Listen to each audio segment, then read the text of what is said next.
திருச்சிற்றம்பலம். கொங்கு நாட்டு முருகப்பெருமான் திருக்கோயில்கள் என்ற அமைப்பில் இன்று நாம் ஒரு ஞான திருக்கோயிலை தரிசிக்க இருக்கிறோம்.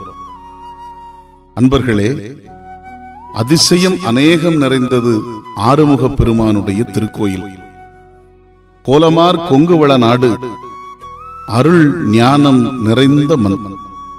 இந்த கொங்கு நாட்டில் புன்சை புளியம்பட்டி என்கிற அற்புதமான ஊருக்கு சமீபத்தில் இருக்கக்கூடிய மலைதான் ஓதிமலை என்று போற்றப்பெறுகிற திருமலை. முருகப்பெருமானுடைய திருக்கோயில்களில் மிக உயர்ந்த திருக்கோயிலாக இந்த ஓதிமலை விளங்கிக் கொண்டிருக்கிறது.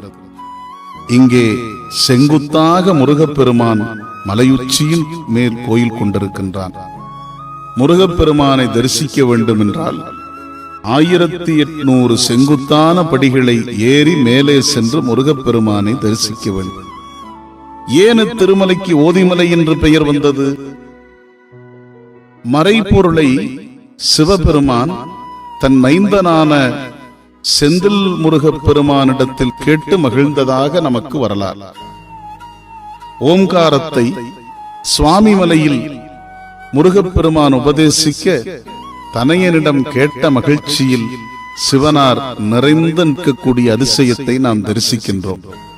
அந்த சுவாமி மலையில் ஓம்காரத்தின் உட்பொருளை தந்தையாருக்கு ஞான உபதேசம் செய்த முருகப்பெருமான் மறைபொருளின் பெரும் ஞானத்தை தன்னுடைய தந்தையாரிடத்தில் ஓதி மகிழ்ந்தது இத்திருமலையில். ஆகவேதான் மறைபொருளை தன் தந்தையாராகிய சிவபெருமானுக்கு ஓதி மகிழ்ந்த காரணத்தினால் இந்த மலைக்கு ஓதிமலை என்கிற பெயர் பெற்றது. இந்த ஓதிமலையை தரிசித்த அநேக அருளாளர்களில் போகர் பெருமானும் ஒருவர். போகர் சித்தர்களில் தலைநின்ற பெருமகனார். பழனியம்பதியில் முருகப்பெருமானுடைய திருமேனியை சமைத்த பெரும் ஞானி. அந்த போகர் பெருமான் பழனியம்பதிக்கு எழுந்தருளுவதற்கு முன்பாக எழுந்த திருத்தலம் இந்த ஓதிமலை என்று வரலாற்றில் நாம் அறிகிறோம். போகர் பெருமான் இத்திருக்கோயிலில் இருக்கிற முருகப்பெருமானுடைய திருமேனியையும் அவரே சமைத்ததாக வடித்ததாக வரலாறுகளில் நாம் அறிகின்றோம். 5 முகங்கள் இங்கே இருக்கக்கூடிய முருகப்பெருமான், 8 கரங்கள், இதொரு அதிசயம். ஆறுமுகப் பெருமான் இத்திருமலையில் 5 முகங்களோடு காட்சியளித்துக் கொண்டிருக்கின்றான். 12 திருக்கரங்களை கொண்டிருக்கின்ற முருகப்பெருமான் இத்திருமலையில் 8 கரங்களை கொண்டிருப்பவனாக காட்சியளிக்கிறார்.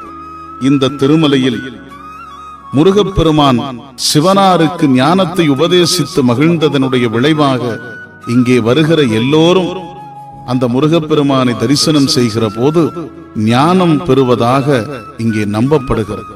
அதற்கு சான்றுதான் போகர் பெருமான். பழனியம்பதிக்கு எழுந்தருளுவதற்கு முன்பாக முருகப்பெருமானை வேண்டி இத்திருமலையில் தவமியற்றினார் போகர். போகர் பெருமான் தவமியற்றிய அதிசயம் நிகழ்ந்த இத்திருமலையின் உச்சியில் ஏறி நின்று ஈசான திசை நோக்கி பார்த்தால் பூதிக்காடு என்று சொல்லக்கூடிய ஒரு பகுதியை நாம் காண இயலும். பூதிக்காடு என்று சொன்னால் உச்சியின் மேலிருந்து பார்த்தால் அந்த நிலம் வெண்மையாக தெரியும். ஆம், அந்த காடு முழுக்க திருநீர் நிறைந்திருப்பதாக நம்பப்படுகிறது. விபூதிக்காடு என்பது மருவி பூதிக்காடாக மாறியது. அந்த விபூதிக்காட்டிலேதான் போகர் பெருமான் முருகப்பெருமானை நோக்கி வேள்வி செய்து திருக்குண்டம் அமைத்து வேள்வி செய்ததாக நாம் அறிகிறோம். அந்த வேள்வி சாம்பல் தான் இன்றைக்கும் திருநீராக இருந்து அருநோய்கள் தீர்க்கக்கூடிய அருமருந்தாக விளங்கிக் கொண்டிருக்கின்றது. இந்த விபூதி காட்டில் இருக்கக்கூடிய அந்த முருகப்பெருமானுடைய ஞானமாக விளங்குகிற விபூதியை தரிசித்து அதனை நாம் திருமேனியில் தாரணம் செய்கிற போது உடல் பிணியும் உள்ளப்பிணியும் நீங்குவது மட்டுமின்றி நம்முடைய மனதில் ஒரு ஞான சிந்தனை உருவாகும் என்று நம்முடைய அருளாளர்கள் சொல்லுகிறார். ஆகவே அன்பர் பெருமக்களே, தண்டபாணி கடவுள் ஞான தண்டபாணி, ஞானத்தின் வடிவம், பிரணவத்தின் வடிவம், மறைபொருளின் சாரம், இப்படி பல்வேறு ஞான தத்துவங்களை கொண்டிருக்கிற முருகப்பெருமான் ஞானம் நல்கக்கூடிய அற்புத திருத்தலமாக இந்த ஓதிமலை விளங்கிக் கொண்டிருக்கிறது. அழகான செங்குத்தான உயர்ந்த நெடிதுயர்ந்திருக்கக்கூடிய திருமலை. சுற்றிலும் அழகான சோலைகள், நல்ல பசுமையான காடுகள் நிறைந்திருக்கக்கூடிய பகுதி. இந்த திருக்கோயிலுக்கு கொங்கு நாட்டு மக்கள் மட்டுமின்றி உலகெங்கும் இருக்கக்கூடிய மக்கள் வருகை தந்து இங்கு இருக்கக்கூடிய முருகப்பெருமானை தரிசித்து அவனுடைய அருளை பெற்று ஞானம் பெறுகிறார்.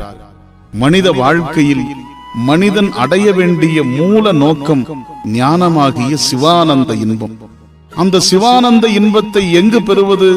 யார் நமக்கு அந்த வழியை காட்டி இருக்கிறார்கள் என்று ஆய்கிற போது, அன்பர் பெருமக்களே, நம்முடைய மரபை சார்ந்த சித்தர்களில் தலை நின்றவராகிய போகர் பெருமானே பழனியம்பதிக்கு சென்று முருகப்பெருமானுடைய அந்த திருமேனியை, நவபாஷான திருமேனி என்று சொல்லக்கூடிய திருமேனியை சமைப்பதற்கு முன்பாக ஞானம் வேண்டி அவர் உள்ளத்தில் எழுந்த உவகையின் வண்ணம் வேள்வி செய்த அற்புத திருமலையாக இருக்கக்கூடிய இந்த ஓதிமலையில் தான் நாம் முருக ஞானத்தை பெற்று அவனுடைய அருளினாலே இந்த உலகியல் ஞானத்தை பெற்று இந்த மனித வாழ்வினுடைய மூல நோக்கத்தை நாம் சிவானந்த பெருவெள்ளத்தை அடைய முடியும். அப்படிப்பட்ட அதிசயம் நிறைந்திருக்கின்ற இந்த ஓதிமலை, இங்கே இருக்கக்கூடிய முருகப்பெருமான் அருணகிரிநாதரால் இந்த திருமலைக்கு திருப்புகழ் பாடப்பெற்றிருக்கிறது.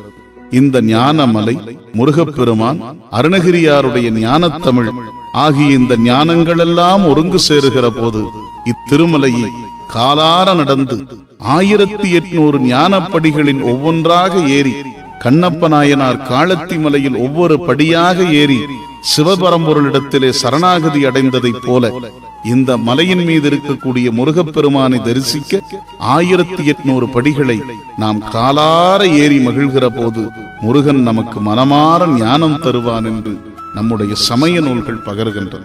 அப்படிப்பட்ட ஞானமலையாக விளங்குகிற ஓதிமலை, கொங்கு நாட்டு மக்களால் கொண்டாடப்பெறுகிற முருகப்பெருமானுடைய திருக்கோயில்.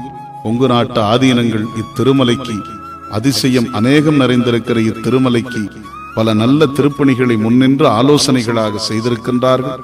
இங்கிருக்கிற பகுதி வாழ் மக்கள், அரசாங்கம் மற்றும் இருக்கக்கூடிய அத்தனை பேரும் ஒருங்கு சேர்ந்து இந்த திருமலையை இன்றைக்கு அழகாக புறந்து வருகிறார்கள். அப்படிப்பட்ட ஞானம் நல்கக்கூடிய ஞானமலையாக விளங்கக்கூடிய ஓதிமலை, கோவையிலிருந்து சத்தியமங்கலம் செல்லும் சாலையில் உன்சை புலியம்பட்டிக்கு அருகில் இருக்கக்கூடிய அற்புத திருத்தலம். அந்த திருக்கோயிலுக்கு ஞானம் வேண்டி சேரவாரும் சகத்தீரே என்று உலக மக்கள் யாவரையும் அழைத்து நாங்கள் இன்புற்று மகிழ்கிறோம். திருச்சிற்றம்பலம்.